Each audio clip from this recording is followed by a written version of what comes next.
Hello students. Today we are going to check our last topic in the matter in our surrounding.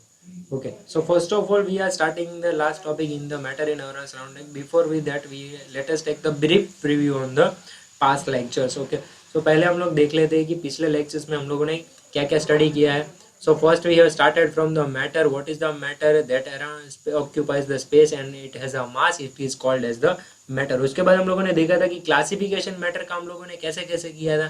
So first we classifies on the basis of the philosophers, then we have classifies on the basis of the physical state, and then we have classifies on the basis of the chemical compositions. Okay, तो इसके ऊपर से हम लोगों ने derive किया था, classification किया था मटेरियल्स का.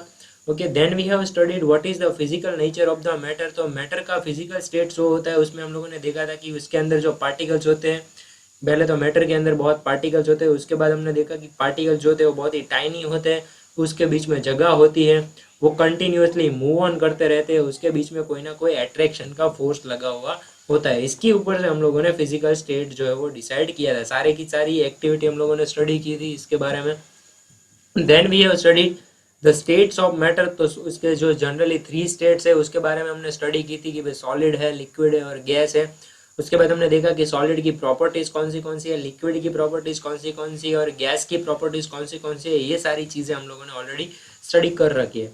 Then we have studied the change of the state of the matter. तो अगर सॉलिड को मुझे लिक्विड में चेंज करना है तो मैं हीट करूंगा, लिक्विड को अगर गैस में चेंज करना है तो मैं हीट करूंगा, गैस को अगर मुझे लिक्विड में चेंज करना है तो मैं कूल डाउन करूंगा, और लिक्विड को अगर मुझे सॉलिड में कन्वर्ट करना है तो मैं कूल डाउन करूंगा. Then we have studied what is the melting, boiling, okay, और सब्लिमेशन के बारे में हम लोगों ने स्टडी किया था कि अगर ऐसा पॉसिबल है कि मैं सीधा सॉलिड को गैस में कन्वर्जन कर सकता हूँ और गैस को सॉलिड में कन्वर्जन कर सकते हो, तो हाँ ऐसा पॉसिबल है. इसी प्रोसेस को मैं कहूँगा सब्लिमेशन. आज हम लोग जो देखेंगे वो है effect of pressure on the gases.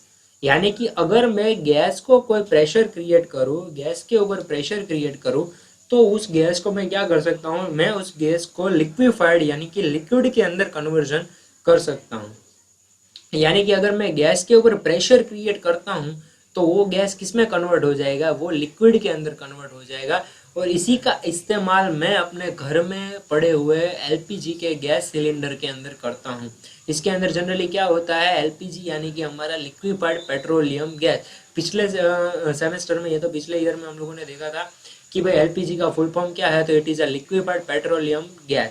तो लिक्विफाइड पेट्रोलियम गैस के साथ साथ ये लोग क्या करते हैं कि एक गैस भी ऐड करते हैं जिसकी वजह से हम लोगों को पता चले कि भाई लीकेज हो रहा है कि नहीं हो रहा है लीकेज. ओके, सो जनरली हम लोग गैस के ऊपर प्रेशर डालेंगे, so it will become the liquid, and this liquid liquefied petroleum gas is used in our gas cylinder, and this gas cylinder is used just our home. So when a pressure is applied on the gas, the particle come closer and the gas is changes into the liquid. We can liquefy the gases by applying the pressure and reducing the temperature. तो हम लोग ये liquefy gases को कैसे बदल सकते हैं, उसके ऊपर का प्रेशर और टेम्परेचर जो है वो बदल चेंज कर करके हम लोग क्या कर सकते हैं, बदल सकते हैं. Generally compressed solid carbon dioxide is called the dry ice. यानी कि आप लोगों ने ये ड्राई आइस बहुत जगह पे देखा होगा, जब भी कोई फेस्टिवल हो रहा होगा या तो कोई इवेंट हो रहा होगा तो वहाँ पे स्मोक या तो फिर फॉग आप लोगों को देखने को मिलेगा. जो धुआं धुआं आप लोगों को देखने को मिलता है वो जनरली सॉलिड कार्बन डाइऑक्साइड होता है या तो फिर ड्राई आइस होती है. ओके, सो ये है हमारा इंपॉर्टेंट पॉइंट कि inter conversion of 3 states of matter में किस प्रोसेस को क्या कहा जाएगा. ये बहुत ही इंपॉर्टेंट है. 1 मार्क्स के एमसीक्यू में या तो फिल इन द ब्लैंक्स के अंदर ऐसा पूछा जाएगा कि what is the process that is known to convert the solid into the liquid. तो इसका आंसर आएगा फ्यूजन. बहुत ही इंपॉर्टेंट टॉपिक है ये आप लोगों का. जनरली जो सॉलिड से लिक्विड में कन्वर्जन होता है उस प्रोसेस को मैं क्या कहूँगा, फ्यूजन. लिक्विड से जो गैस में कन्वर्सेशन होता है उसको मैं कहूँगा लिक्विड से जो गैस में कन्वर्सेशन होता है उसको मैं कहूँगा वेपोराइजेशन. क्योंकि हम लोगों को पता है कि सॉलिड से लिक्विड में तो हम लोगों को याद रखना पड़ेगा, इसको मैं फ्यूजन कहूँगा. लेकिन लिक्विड से जो गैस कन्वर्ट होता है उसको हम लोगों को पता है कि अगर लिक्विड को मैं गर्म करूंगा तो क्या हो जाएगा, वो गैस में कन्वर्ट होगा, तो गैस की वेपर के अंदर कन्वर्ट होगा। इसी वजह से इस प्रोसेस को मैंने क्या नाम दिया है, वेपोराइजेशन नाम दिया है। गैस से सॉलिड में जो कन्वर्जन होता है वो तो हम लोगों को पता है, उस प्रोसेस को क्या कहेंगे, सब्लिमेशन। सॉलिड से गैस होता है उसको भी सब्लिमेशन। तो ये दोनों तो सेम है। यहाँ पर एक जो है वो अलग नाम हमको सुनाई देता है कि गैस में से फिर लिक्विड में कन्वर्ट करेंगे तो उसको क्या कहेंगे, कंडेंसेशन। कंडेंसेशन यानी कि ठंडा करना। तो गैस को जब भी मैं ठंडा करता हूँ तो वो किस में कन्वर्ट होता है, लिक्विड में कन्वर्ट होता है। इसी का इस्तेमाल मैं करता हूँ अपने एयर कंप्रेसर्स में। ओके, फिर उसके बाद है कि लिक्विड को अगर मैं सॉलिड के अंदर कन्वर्ट करता हूँ तो लिक्विड से सॉलिड में कन्वर्ट हुआ, इसीलिए इस प्रोसेस का नाम मैंने क्या रखा है, सॉलिडिफिकेशन रखा है। सो जनरली आप लोगों को याद कितने नाम रखने हैं, एक नाम याद रखना है फ्यूजन। फ्यूजन यानी कि सॉलिड टू लिक्विड। उसके बाद याद रखना है वेपोराइजेशन। वेपोराइजेशन यानी कि लिक्विड टू गैस। और उसके बाद याद रखना है सब्लिमेशन। सब्लिमेशन में तो दोनों आ जाएंगे, सॉलिड टू गैस और गैस टू सॉलिड, तीन दोनों का प्रोसेस का नाम सेम है। बाद में याद रखना है कंडेंसेशन। कंडेंसेशन यानी कि ठंडा करना। ठंडा किसको करना है, गैस को करना है। गैस को ठंडा करके क्या करना है, लिक्विड बनाना है। उसके बाद लिक्विड को किस में कन्वर्ट करना है, फिर से सॉलिड में कन्वर्ट करना है। तो उसकी सॉलिड में कन्वर्ट होता है, इसी वजह से उसका नाम क्या है, सॉलिडिफिकेशन।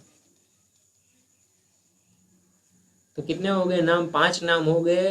तो टोटल आप लोग याद रख सकते हो, बहुत ही इजी है। ओके, एक ही नाम अगर आपको याद रखना है तो वो फ्यूजन वाला नाम ही है कि फ्यूजन कहाँ से होता है, तो सॉलिड से लेके लिक्विड तक। 1 मार्क्स में बहुत ही इंपॉर्टेंट है। आप लोगों को आज का जो पहला क्वेश्चन है वो मैं आप लोगों को दे देता हूँ। राइट द इंटर कन्वर्जन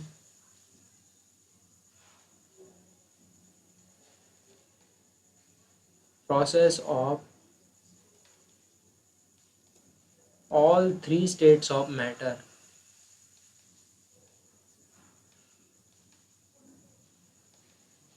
तो इसके अंदर आप लोग 3 स्टेट्स की सारी प्रोसेस आपको लिखनी है कि सॉलिड से लिक्विड को फ्यूजन, लिक्विड से गैस को। ये डायग्राम भी ड्रॉ करना है, साथ ही साथ में आप लोगों को पॉइंट वाइज भी लिखना है कि सॉलिड से लिक्विड में जो कन्वर्ट हुआ उसको मैंने क्या कहा है, फ्यूजन कहा है। फिर लिक्विड से जो गैस में कन्वर्ट हुआ है उसको वेपोराइजेशन कहा है। तो ये सारी चीज़ें आप लोगों को लिखनी है स्टेप बाय स्टेप, ये डायग्राम के साथ साथ। ओके, ये डायग्राम याद रह जाएगा तो सारे स्टेप्स आप लिख सकते हो। जनरली 6 स्टेप्स होंगे। ओके, ये डायग्राम हो जाएगा। ओके, तो बहुत ही इजी क्वेश्चन है आप लोगों का आज का।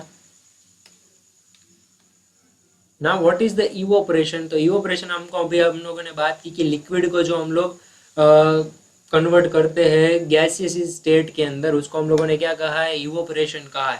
पर जनरली इवोपरेशन में डिफरेंस क्या है, इवोपरेशन में जो डिफरेंस है, वेपोराइजेशन और इवोपरेशन के बीच में जो डिफरेंस है वो मैं बता देता हूँ कि वेपोराइजेशन में क्या होता है कि वेपोराइजेशन यानी कि मैं किसी बॉइलिंग पॉइंट तक किसी चीज़ को ले जाता हूँ, तब जाके वो हीट होके फिर लिक्विड जो है वो गैसियस स्टेट के अंदर कन्वर्ट होना स्टार्ट होता है। जबकि इवोपरेशन में क्या होता है कि वो अपने बॉइलिंग पॉइंट पर पहुंचने से पहले ही वेपर स्टेट में कन्वर्ट होना स्टार्ट हो जाता है। तो ऐसा जनरली कहाँ पर होता है, तो जो वाटर की जो सरफेस होती है वहां पर क्या होता है, उसकी वाटर की जो सरफेस होती है वहां पर हम लोग बॉइलिंग पॉइंट तक पहुंचते भी नहीं है, उससे पहले वो वेपोराइजेशन स्टेट में आ जाता है और वेपर बनना स्टार्ट कर देता है। इसी वजह से इसी प्रोसेस को क्या कहेंगे, एवोपरेशन का। जनरली ये जो है वो नेचुरल फिनोमिना है, इसमें कोई कुछ करने नहीं जाता है। जनरली सनलाइट की वजह से हमारे जो सीज और हम लोग देखते हैं तो उसमें क्या होता है कि जो ऊपर की जो सरफेस है वो वहाँ पर से वाटर मॉलिक्यूल्स जो है वो वाटर वेपर में कन्वर्ट होना स्टार्ट हो जाते हैं, जबकि वहाँ उसके वो बॉइलिंग पॉइंट पे पहुँचे भी नहीं होते, उससे पहले वो कन्वर्ट होना स्टार्ट हो जाते हैं। The change of the liquid into the vapor at any temperature below its boiling point is called the evaporation। तो अगर लिक्विड जो है वो वेपर में कन्वर्ट होना स्टार्ट हो जाए below its boiling point, it is called as the evaporation।